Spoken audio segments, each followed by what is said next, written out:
वृंदावन विहारी लाल की जय।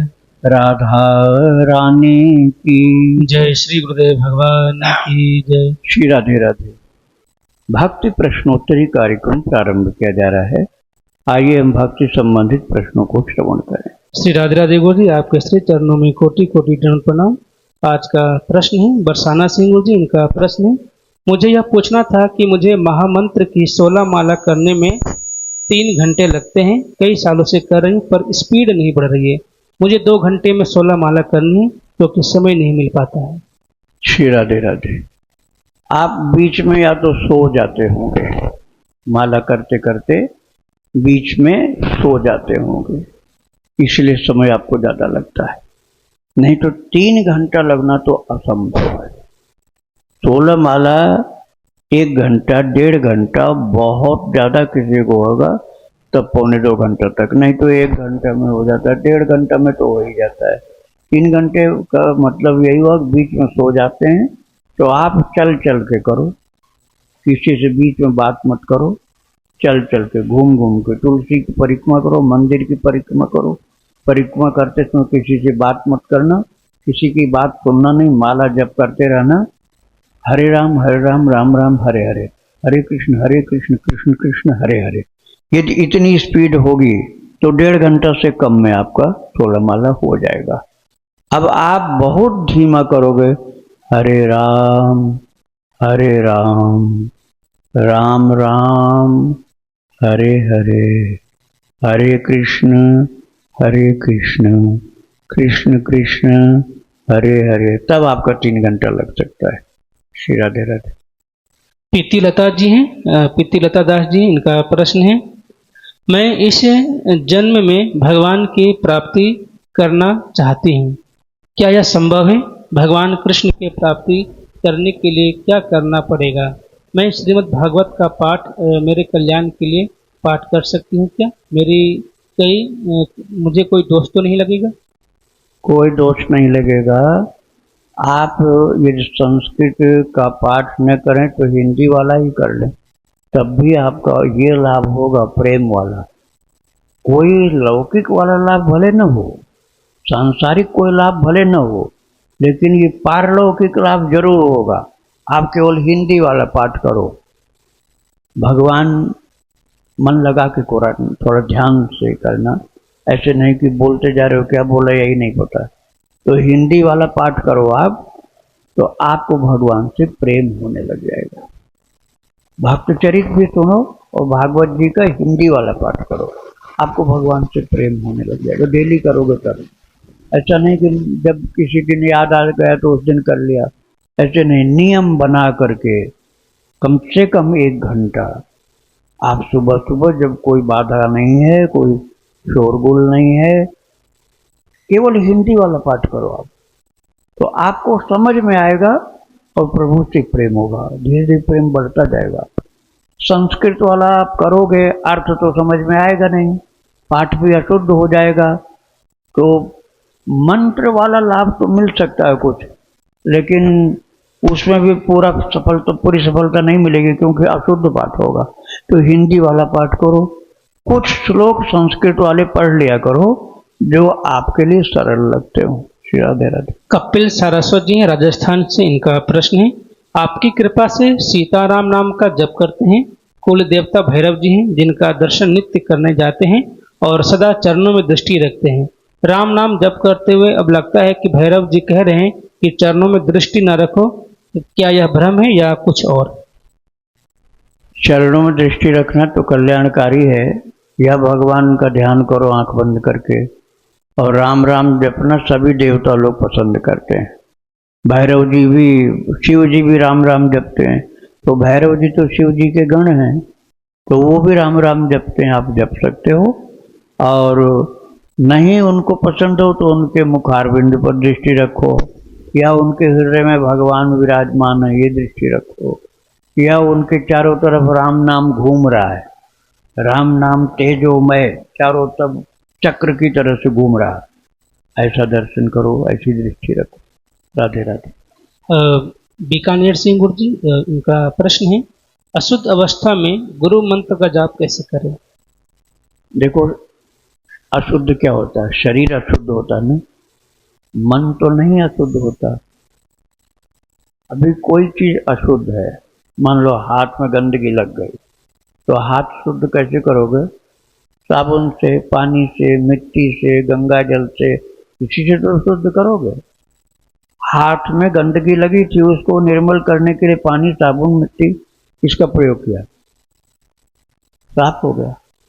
अब किसी के मन में गंदगी है तो क्या साबुन और पानी से साफ हो जाएगा? नहीं होगा। मन की गंदगी साबुन पानी से नहीं साफ होगा। तो स्नान करने से शरीर शुद्ध होता है, मन शुद्ध होता है भगवान की भक्ति करने से। तो आप मानसिक जप कर सकते हो, गुरु मंत्र भी और प्रभु का नाम भी, क्योंकि मन पर तो कोई पानी पहुंचता ही नहीं। मन सदा निर्मल है, जितना ही पवित्र रखना चाहो उतना पवित्र हो जाएगा। जानबूझ करके मन में गलत चीजें आप लाओगे तो मन अशुद्ध होगा। प्रभु की भक्ति लाओगे तो पवित्र हो जाएगा। तो आप मानसिक जप कर सकते हो। राधे राधे। इनका दूसरा प्रश्न है, अशुद्धि की अवस्था में नित्य वाला आसन ले या अन्य आसन? शरीर, देखिए ये मन वाली बात तो जपने की थी, आसन शरीर के लिए होता है। शरीर उस पर बैठता है ना, मन थोड़े बैठता है आसन पर। आसन पर तो शरीर बैठता है और शरीर अशुद्ध है, तो आप रोजाना वाला आसन मत लो।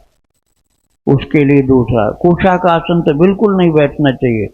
कुशा के आसन पर जो मासिक धर्म से युक्त माता है उनको नहीं बैठना चाहिए, उसको दोष लगता है। कंबल के आसन पर बैठो, उस दिन दूसरा आसन बिछा लो, अशुद्ध शरीर, क्योंकि आसन पर तो शरीर बैठेगा, मन थोड़े बैठता है, इसलिए उसको शुद्ध रखना चाहिए। राधे राधे। इनका अगला प्रश्न है, अशुद्धि में माला की जगह क्या इस्तेमाल करें जाप करने के लिए? क्या? अशुद्धि की अवस्था में माला की जगह क्या इस्तेमाल करें नाम मंत्र जपने के लिए? माला की जगह आप काउंटर से कर सकते हैं, जो वृंदावन में तीर्थों में मिलती है, या आप अपनी उंगली से जप कर सकते हैं, या आप दूसरी माला रख लीजिए जो तुलसी की जगह और किसी काष्ठ की बनी हुई है, उससे कर सकते हैं। तो यदि प्रभु का नाम आप जपते हैं तो आप माला से भी कर सकते हैं, तुलसी माला से भी। श्री राधे। इनका आखिरी प्रश्न है, लड्डू गोपाल को सुबह 9 बजे दूध पिलाते हैं, फिर 10 बजे भोजन कराते हैं, फिर दोपहर में दूध पास रखकर 12 बजे के आसपास सुला देते हैं, फिर 5 बजे उठाकर दूध पिला देते हैं, फिर 8 बजे दूध पिला देते हैं, 10 बजे के आसपास खाना खिलाकर 10:30 बजे सुला देते हैं। क्या इस सेवा में कुछ परिवर्तन करने की आवश्यकता है? हाँ, थोड़ा सा है। आप सुबह जल्दी उठते हैं तो सुबह जब उठते हैं अपना नहाना धोना, तिलक, भजन, ध्यान, पूजन कर लो। उसके बाद भगवान को जगाओ, थोड़ा सा उनको कुछ खिलाओ और कुछ उनको भजन, भगवान की कथा, भक्तों की कथा सुनाओ। 10-20 मिनट की बात है। उसके बाद दोबारा सुला दो उनको। फिर जब आप जगाते हो 9-10 बजे फिर जगाना और तब फिर उनको कुछ खिलाना पिलाना और भक्त चरित्र सुनाना उनको। फिर राधे राधे। प्रदीप मिश्रा जी जौनपुर से, इनका प्रश्न है, मेरे पास एक छोटा सा शिवलिंग है जिसकी पूजा मैं घर में करता हूँ। अंगूठे से भी छोटा शिवलिंग है, जहाँ सारे भगवान हैं वहीं पर मैं उनको रखा था, लेकिन मैं शमी का पेड़ लाया, बालकनी में रखा, वहाँ उनको शिवलिंग को बाहर रख दिया शमी के पेड़ के नीचे। लेकिन गुरुजी अब मन में अशांति है, क्या मैं सही किया या गलत किया? क्या उनको फिर से अंदर कर दूं या उनको शमी के पेड़ के नीचे ही घर के बालकनी में ही रखूं? कृपया गुरुदेव मार्गदर्शन करें। श्री राधे राधे। छोटे से शिवलिंग है ना, उनको पेड़ के नीचे मत रखो आप। पेड़ के नीचे तो बहुत विशाल का शिवलिंग हो उनके लिए होता है। अब ये तो बिल्कुल छोटे स्वरूप है, इनके लिए तो सिंहासन संपुट चाहिए। 6 जालीदार जो डिब्बा होता है ना, उसके अंदर इनको बैठाओ, हवा भी आती रहे। छोटे से शिवलिंग हैं तो पेड़ के नीचे मत छोड़ो, वहाँ लावारिस जैसे हो जाते हैं कि हमको तो यहाँ बैठा दिया, खुद अपना पलंग पर सो रहा है और हमें रख दिया पेड़ के नीचे। तो तुमको कहीं उठा के पेड़ के नीचे कर दिए तो तुम घबरा जाओगे। तो इसलिए तुम उनको पेड़ के नीचे मत छोड़ो, उनको अंदर गद्दे पर बैठाओ, उनका अपना छोटा सा जालीदार घर हो, उसमें आराम से रहेंगे। राधे राधे। मुंबई से गुरु जी, इनका प्रश्न है, गुरु मंत्र लेने के लिए आवश्यक सामग्री, नियम और शर्तें बताने की कृपा करें। अगर मैं राम नाम लिखता हूँ और पत्नी नहीं लिखती है तो क्या मेरी पत्नी को भी गुरु दीक्षा मिल सकती है? यदि मैं शर्त के अनुसार उसका भी नाम लिखना पूरा करूँ तो? देखो, यदि आप भक्ति आश्रम में दीक्षा लेना चाहते हो तो आपको 108 मनके की तुलसी माला, झोली और कंठी गले की पहनने की, गोपी चंदन और 2 मीटर पीला कपड़ा, इतना ही सामान चाहिए। और कहीं दीक्षा लेना चाहते हो तो वहाँ जाकर पहले संपर्क करो और वो जो बताऊँ उस नियम का पालन करो। और देखो भाई, जिसको अपना पेट भरना है तो भोजन उसी को करना पड़ेगा। अब तुम भोजन करो और पत्नी को भोजन करना है तो उसके भूख ही नहीं लगी तो क्या करेगी? भूख पहले लगने दो उसको, जब भूख लगेगी तब भोजन करे तो सही रहेगा। तो भूख लगने का मतलब श्रद्धा, भक्ति, प्रेम इतना हो कि भगवान का भजन कर सके, दिखे वो भी नाम लेखन करे, तो उसके लिए दीक्षा ठीक रहेगी। अभी तो भगवान का नाम लिखने दो, भक्त चरित, भगवान का चरित्र सुनने दो, धीरे धीरे उसकी पात्रता उसके अंदर आएगी तो लेखन चालू हो जाएगा।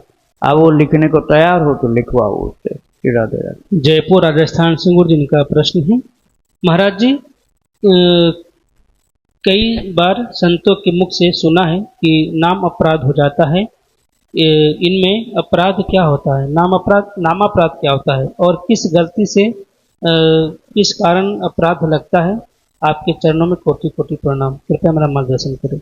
नामापराध का मतलब होता है आप भजन भी करो और भजन की बुराई भी करो, संत का स्वरूप देखो उनकी बुराई करो, भगवान की बुराई करो, भगवान के नामों में भेद रखो।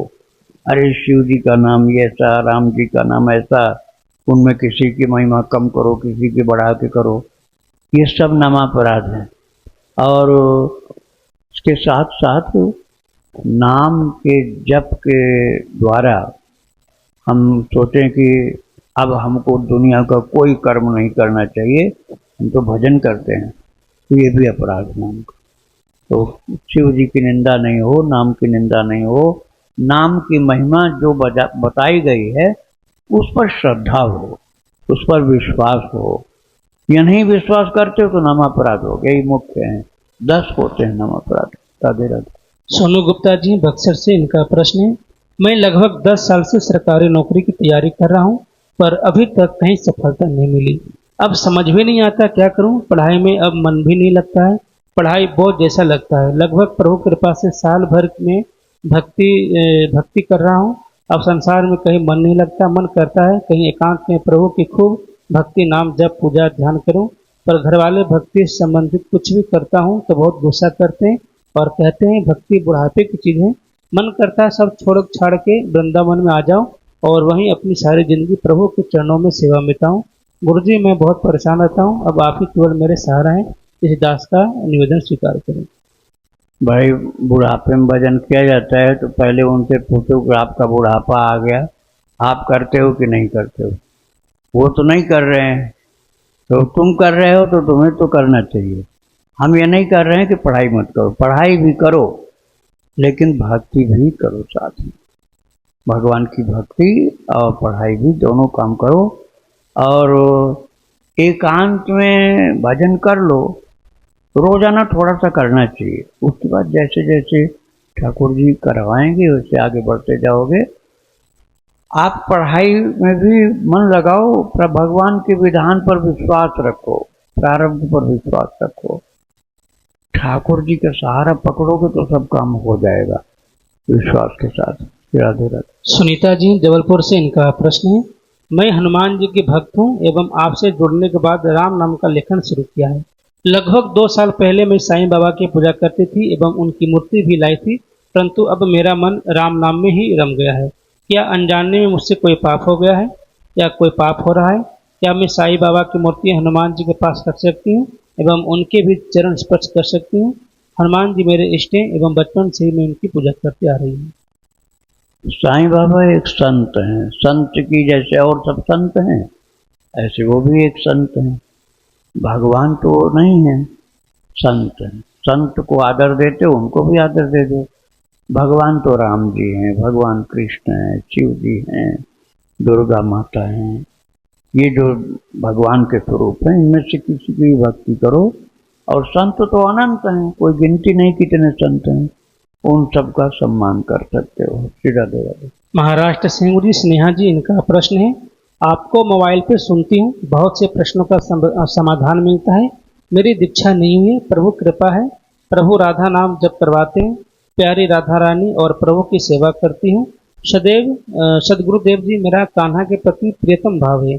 मेरा सभी संतों के प्रति गुरु भाव है और मैं सबको हृदय से पूजनीय मानती हूँ।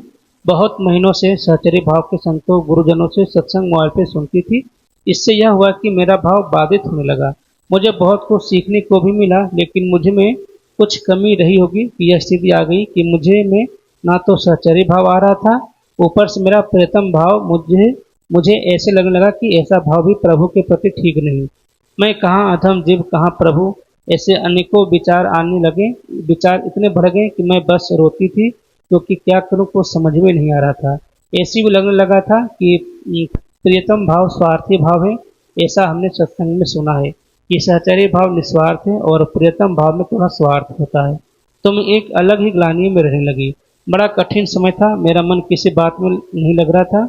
बहुत ही ज़्यादा कठिन समय, मेरे विचार पूरे नेगेटिव होने लगे थे। प्रभु कृपा से आपके प्रश्न उत्तर सुनने को मिला और मन थोड़ा स्थिर हुआ।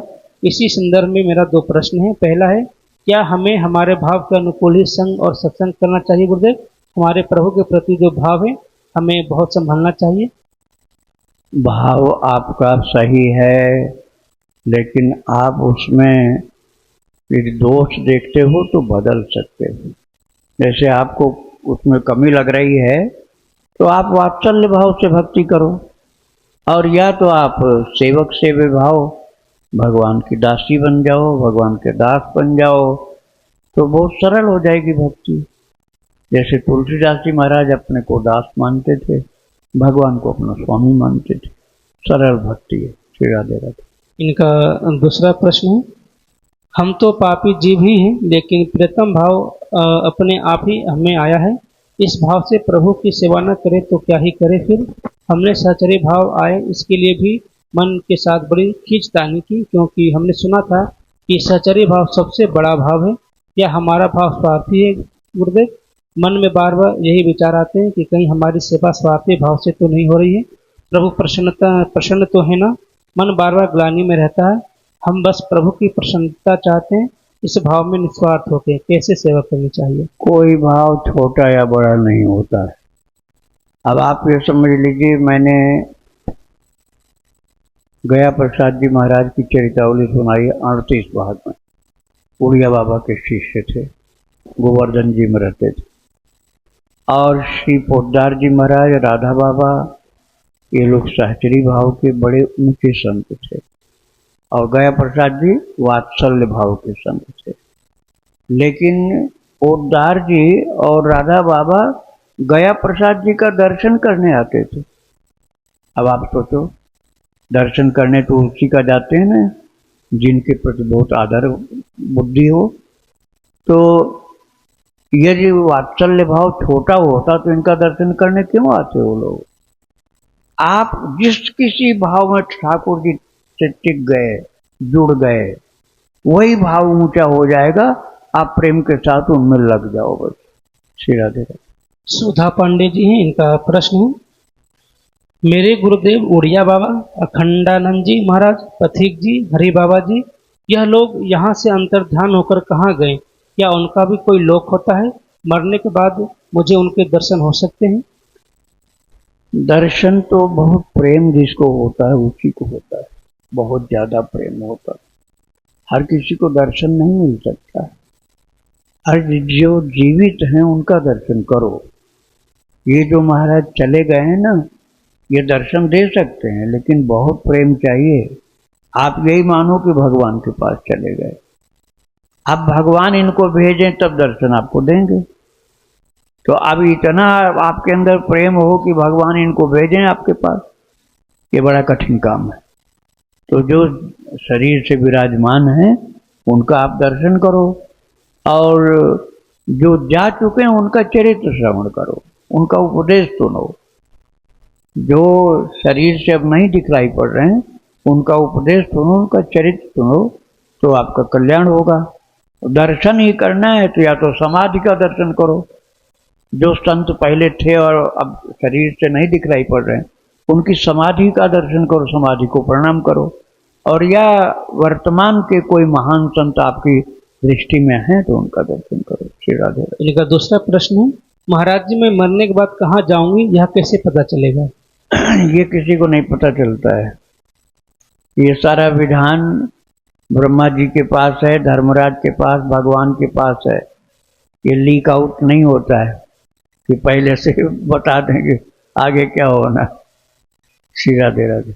नंदलाल मीना जी, इनका माधोपुर राजस्थान से, इनका प्रश्न है, तारक मंत्र की महिमा का वर्णन करें ताकि मंत्र जप में हमारी श्रद्धा और अधिक दृढ़ हो सके। किसकी महिमा? तारक मंत्र। तारक मंत्र, तारक मंत्र भगवान का नाम का ही मंत्र है, कोई अलग चीज नहीं है। राम जी के नाम से बना हुआ तारक मंत्र है। तो आप राम नाम की महिमा जो लिखी हुई है रामायण में और भी पुराणों में, गीता जी में भी है, उस महिमा को तारक मंत्र की महिमा समझ लो। राधे राधे। आखिरी प्रश्न गुरुजी का रांची से है, इनका प्रश्न है, क्या हमें गीता के अध्याय सुनने या खुद पढ़ने का फल एक ही मिलता है या उसका असर हमारे जीवन में एक ही समान पड़ता है? जिस तरह आपने गीता के अध्याय को समझाया उसे सुन के बड़ा आनंद आया। तो गीता हमें अध्ययन करना चाहिए, सुनना चाहिए या पढ़ना चाहिए, किसमें ज़्यादा लाभ है? देखो, एक बार तो आप पाठ कर लो गीता जी का, जो करते आए हो तो कर लो, और नहीं करते आए हो तो 5 श्लोक जरूर पाठ करो। गीता जी के 5 श्लोक हर किसी को पढ़ना चाहिए, शुद्ध पाठ। और नहीं शुद्ध आता तो जैसा आता वैसा करो।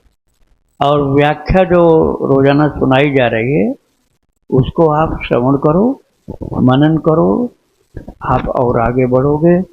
गीता की बहुत महिमा है, अभी यहाँ इस समय हम पूरा नहीं सुना सकते, आगे कभी मौका आएगा कि आप पढ़ते रहो, सुनते रहो, गीता जी के व्याख्या को अध्ययन करते रहो जो सुनाया जा रहा है भक्ति आश्रम चैनल पर, तो आगे महिमा भी बताई जाएगी। श्री राधे राधे। श्री राधे राधे। इनका प्रश्न है, क्या मथुरा में वास करना वृंदावन में वास करने के समान ही फल देता है?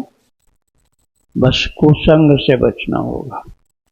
वृंदावन में ज्यादातर संत लोग हैं, भक्त लोग हैं, यहाँ भजन करने के लिए ज्यादातर लोग रहते, अधिकतर। और मथुरा में भक्त भी हैं लेकिन व्यापारी ज़्यादा हैं, बिजनेस वाले ज़्यादा हैं।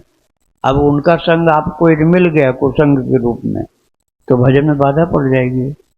इसलिए वृंदावन में ज़्यादा अच्छा है। वृंदावन की जगह आप चाहो, आपको पसंद आवे तो राधा कुंड, गोवर्धन, बरसाना, ये भी अच्छा है। और यदि आपको मथुरा में ही रहना है तो जन्मभूमि के आसपास रहो, रोजाना जन्मभूमि में दर्शन करो, वहाँ सत्संग कीर्तन अटेंड करो तो ठीक है, नहीं तो वृंदावन ज़्यादा अच्छा। राधे राधे। वृंदावन विहारी लाल की जय, राधा रानी की जय, श्री गुरुदेव भगवान की जय। श्री राधे राधे।